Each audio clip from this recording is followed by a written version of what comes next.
Une voiture de sport abandonnée pendant 2 ans dans une ferme, avec un design 2 en 1. Même si vous n'aimez pas les voitures classiques, regardons une tentative de démarrage d'une Chevrolet El Camino de 1981. Je suis sûr que vous êtes des nôtres ici chez Turbo. Eh bien, un YouTuber américain, John Bella, a trouvé la voiture affichée sur Marketplace de Facebook. Il hésitait à l'acheter en raison de la très longue période de stationnement. La voiture est restée garée dans la région pendant environ 8 ans. Il s'agit de plus d'un ancien modèle américain dont la plupart sont vendus comme pièces détachées. Finalement, la Camino est retrouvée avec une couleur blanc mat très usée. Le coffre arrière contient de nombreux composants. La particularité de cette voiture est qu'elle est à la fois un coupé sportif et une camionnette avec une caisse ouverte à l'arrière, ce qui lui donnait une apparence quelque peu étrange à l'époque. Cette catégorie n'a pas du tout prospéré avec le temps et a complètement disparu du marché arabe. Il y a de l'essence dans le réservoir et elle est à l'arrêt. On constate plusieurs bosses sur la carrosserie, ce qui est attendu pour ce genre de véhicule. La clé se trouve avec le permis de conduire. Les roues sont neuves, mais celles à l'arrière sont bloquées, tandis que les deux à l'avant sont endommagées et mal gonflées. Le châssis de la voiture est intact, selon les dires du vendeur lui-même. L'élément le plus important ici est que le moteur est recouvert de saleté sous tous les angles et qu'il y a un grand nid sous le capot. Il est très difficile de juger de la qualité des pièces, donc il faudra réessayer. Cela fonctionnera-t-il? C'est une affaire ou non, et il est certainement rare de trouver un modèle comme celui-ci en excellent état. Si c'était le cas, son prix serait très élevé. Il utilise le mécanisme de traction de la voiture du voisin pour la tirer par l'avant avec un fil de fer. L'avant de cette voiture rectangulaire reflète l'idée des designs sportifs américains de l'époque. Il savait comment la transporter correctement. Sous cet angle, on constate que la moitié avant de la voiture a presque le même espace que l'arrière, et l'intérieur de la voiture suit l'idée de 2 sièges, ou d'un canapé, en quelque sorte. L'une des premières choses qu'il fait en rentrant dans son garage est de vider tous les déchets accumulés dans la voiture avec une grande quantité de saleté et de poussière dans l'évier. Il nettoie tout l'espace en profondeur. Le sol est recouvert d'une couche de caoutchouc qui n'est pas complètement exposée. L'intérieur est très sale et il y a un espace de rangement dans l'habitacle. Cet espace se trouve derrière les sièges où se trouve une roue de secours qui porte le couvercle du réservoir de liquide de frein. Celui-ci est censé être clairement transparent ou clair. Le liquide de frein s'assombrit à chaque passage et au dernier stade, il devient complètement noir.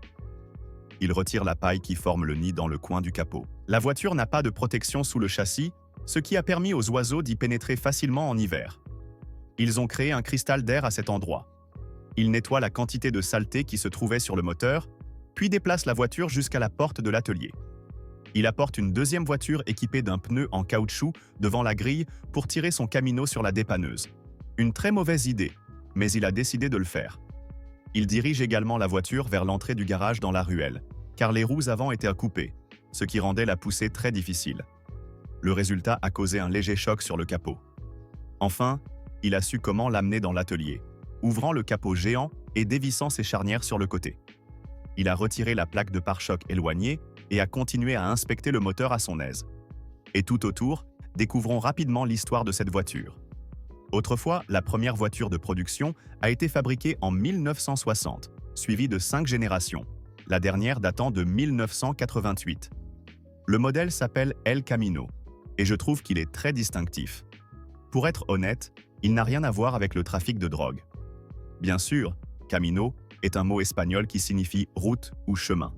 Mais dans notre pays, cela ressemble à une embuscade. L'essentiel est que la voiture a été produite en 3 types de moteurs à 6 cylindres, qu'ils soient en ligne ou en V, avec une puissance moyenne de 130 chevaux. La plus puissante atteignait bien sûr 5000 cm3 jusqu'à 7000 cm3, avec une puissance moyenne de 250 chevaux.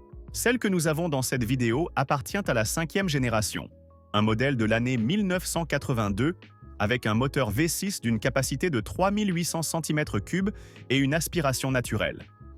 Bien sûr, il enlève ici le tapis et le sol est boueux, mais il n'y a aucune barrière sous aucun angle, retirant le passage depuis l'avant. La boîte du filtre à air est circulaire, et en dessous, on peut voir le carburateur typique des anciennes voitures de sport. Son design permet à de plus grandes quantités d'essence de passer avec précision en fonction du mouvement de la pédale d'accélérateur. Il essaie de comprendre les spécifications du design de la voiture, car à cette époque, les carburateurs des versions VAT était disponible sur les versions plus faibles à 6 cylindres et était revendue. Il n'avait jamais travaillé sur cette génération ou ce type de carburateur auparavant, mais de nombreuses pièces autour du moteur proviennent de JMC, une entreprise pour laquelle il a réparé un grand nombre d'anciens modèles. Il a trouvé un tas de fils cassés dans la zone où se trouvait le nid.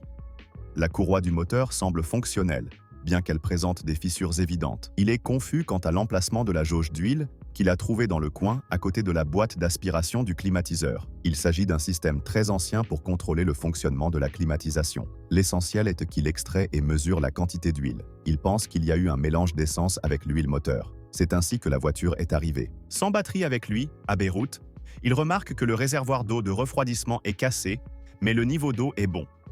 Il ouvre le bouchon de remplissage sur le côté du radiateur et constate qu'il n'y a aucun blocage dans le circuit de refroidissement. Il y a quelques brindilles autour de l'alimentation du moteur, mais elles ne constituent pas un obstacle au fonctionnement, et rien de tout cela ne l'inquiète. Il vérifie les tuyaux qui dégagent une odeur et retourne au canister de charbon actif situé dans le coin devant lui. Jusqu'à présent, tout semble correct. Il tente de démonter les bougies pour les examiner, mais abandonne cette idée pour le moment. Il reconnecte ensuite les bornes de la batterie et se dirige vers la voiture pour ouvrir la porte. Un grincement clair se fait entendre. Il pulvérise un peu de lubrifiant sur les charnières et sur les doubles loquets en fer, mais cela ne fait aucune différence notable. L'important est qu'il s'installe à l'intérieur et tente de démarrer la voiture pour la première fois. La clé n'est pas en contact. Le levier de vitesse est en mode parking, ce qui permet de déverrouiller et de retirer la clé. Cependant, lorsqu'il essaie de tourner la clé, rien ne se passe. Il utilise un multimètre pour mesurer la tension de la batterie installée. La lecture est à 0. Il n'y a aucune conduction électrique à travers les fils ou les bornes de la batterie. À Beyrouth, un chargeur externe est connecté au compartiment de la batterie et il entend le premier tic et le début du moteur de démarreur, mais toujours aucune électricité à l'intérieur. Cependant, les lumières réagissent à l'électricité. En touchant la borne, il endommage le radiateur, ce qui était prévisible, étant donné que la voiture est restée stationnée ainsi. Il décide alors de se procurer de nouvelles pinces en fer pour les bornes de la batterie et coupe. La fin des deux fils de connexion est couverte de rouille et de nombreux dépôts, empêchant une connexion excellente et continue. Chaque fois qu'il connecte les nouvelles bagues et les verrouille, il ne parvient pas à faire remonter le deuxième fil plus loin, ce qui le laisse coincé dans la carrosserie de la voiture par en dessous. Après cela, il tire un peu plus loin, coupe et renouvelle l'autre extrémité. La dernière étape dans cette prise électrique consiste à tenir le fil de masse avec l'extrémité principale et à apporter une nouvelle batterie pour la voiture. Il ferme les connexions fermement sur le boîtier du ventilateur. Il y a un trou qui fuit sur le plastique lui-même. Oh, cela ne s'est pas encore produit, mais la connexion électrique est bien meilleure. Ensuite, il vérifie le carburateur, car il est très probable que ce soit la cause de cette panne. Il y a de nombreux fils, y compris les fils de distribution. L'électricité concerne tout le système de génération d'étincelles, y compris la bobine et le distributeur, les fils de bougies d'allumage, et même des fils pour le carburateur lui-même. La première chose qu'il examine est cette pièce. C'est un passage pour que l'essence pénètre au cœur du carburateur. Il desserre la boucle qui maintient la connexion, coupe le support du tuyau de son emplacement et démonte complètement le carburateur. C'est un système très complexe contenant de nombreuses petites pièces, différentes chambres, et plus d'un mouvement avec un seul objectif, pulvériser de l'essence à l'intérieur des cylindres. Bien qu'il soit entièrement mécanique, cela signifie qu'il n'est pas électronique. Toute fuite, même minime, crée un problème notable. Il prend une clé pour dévisser ce tuyau depuis le début. Cette pièce a une fermeture éclair et à l'intérieur se trouve un petit filtre cylindrique qu'il remet en place, mais sans le filtre à l'intérieur, puis il referme cette zone. Il est douteux que, tant qu'il entend le tic-tac du démarreur, mais que le moteur ne se lance pas, les bougies d'allumage ne fonctionnent pas du tout. Il dévisse le câble de connexion électrique auquel il attache la bougie, mais ne l'attache pas à la tête du moteur. Il la laisse et sort pour tenter de démarrer la voiture. Bien sûr, il ne remarque aucune étincelle dans l'éclairage. Il éteint la lumière et tourne la clé pour vérifier la deuxième bougie qui est complètement intacte, et il est fort probable que les 5 autres soient dans le même état. Donc, la bougie fonctionne et il y a également une étincelle. Il doit vérifier s'il y a une pression serrée dans les chambres de combustion ou s'il y a une fuite de pression dans l'un des cylindres. L'étape suivante consiste à vérifier l'arrivée de l'essence. Il prend un réservoir d'essence contenant de l'huile et remplit un réservoir d'essence pour le carburateur par le haut, en remplissant toute la zone. Le démarrage du moteur réussit effectivement. mais seulement pour quelques secondes. Dès que l'essence est pulvérisée, elle s'épuise et le moteur s'arrête. Il répète le même processus, mais cela n'est pas assez rapide. Il préfère injecter l'essence manuellement, mais le moteur s'arrête à nouveau de lui-même. Il passe alors à la réparation d'une autre pièce. Il soulève la voiture à l'aide d'un élévateur hydraulique alimenté par électricité. Le réservoir d'essence produit un écho et présente des fissures sur la surface extérieure. Il est rouillé, car dans cette voiture, le réservoir était en fer. Actuellement, tous les réservoirs d'essence doivent obligatoirement être fabriqués en plastique solide.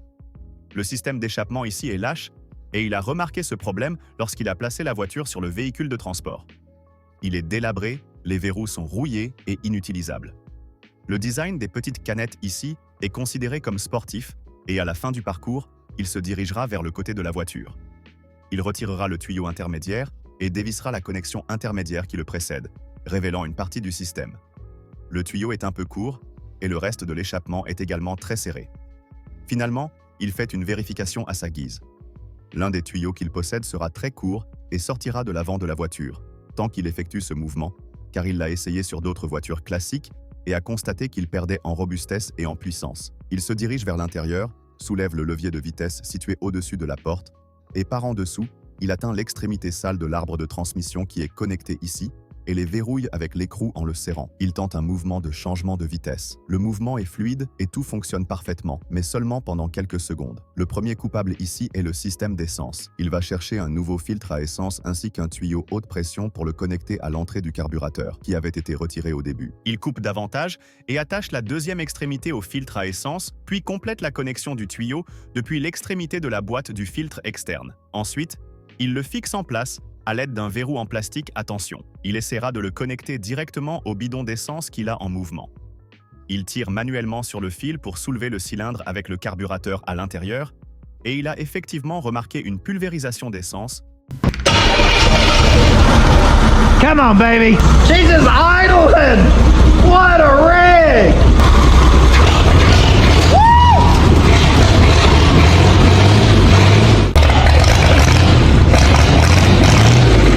Ce qui signifie que l'opération a été complétée avec succès.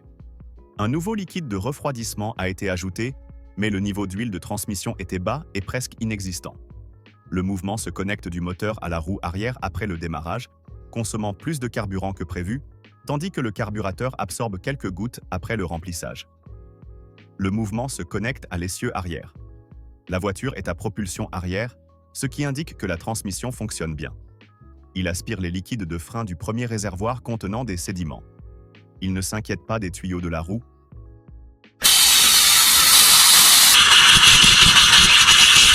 Comment remplir le liquide de frein d'une nouvelle couleur transparente? Cela devrait être de l'huile. Les freins ne répondent pas bien au toucher, mais cela ne lui importe pas. À ce stade, il décide de changer les pneus en caoutchouc pour la même taille que la roue d'origine de 14 pouces. Il dévisse l'écrou derrière l'étrier pour permettre au liquide de frein de commencer à s'écouler. Le processus d'égouttement était lent.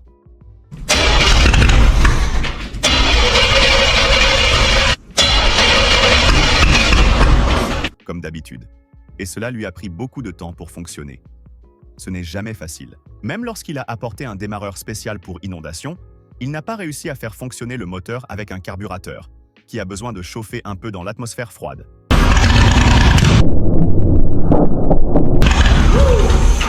Il n'a certainement pas fait exprès de vivre dans ces conditions, mais il a versé du feu sur le toit, ce qui a augmenté un peu la chaleur. Il continuait à taper de temps en temps, car si certaines pièces étaient coincées ou difficiles à déplacer, comme le flotteur, les soupapes ou toute autre pièce fermée, cela pourrait aider à les débloquer. Il a commencé à perdre patience avec cette Camino, car elle fonctionnait très bien au début. Il a vérifié les cylindres avec une caméra à travers les trous des bougies d'allumage et a croisé tous les fils.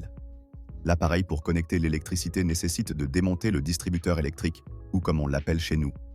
Il trouve l'une des bougies d'allumage carbonisées avec une accumulation de carbone à l'endroit où l'étincelle est générée. Avec un tournevis, il gratte la pièce fossilisée à l'intérieur des cylindres pour les nettoyer. Il bouche et ferme avec son doigt les trous des bougies d'allumage et ressent la pression lorsque le moteur tourne. Il répète ce mouvement pour tous les cylindres. Le test de compression est très basique, mais il l'a adopté ici. Il dit dans les commentaires qu'un problème avec une seule bougie d'allumage peut empêcher complètement le démarrage du moteur. Il va donc changer les bougies sans trop d'efforts. Il était censé le faire dès le début. Ensuite, il nettoiera le boîtier du moyeu et reconnectera les fils. Il a essayé de l'allumer pour la dernière fois dans cette vidéo.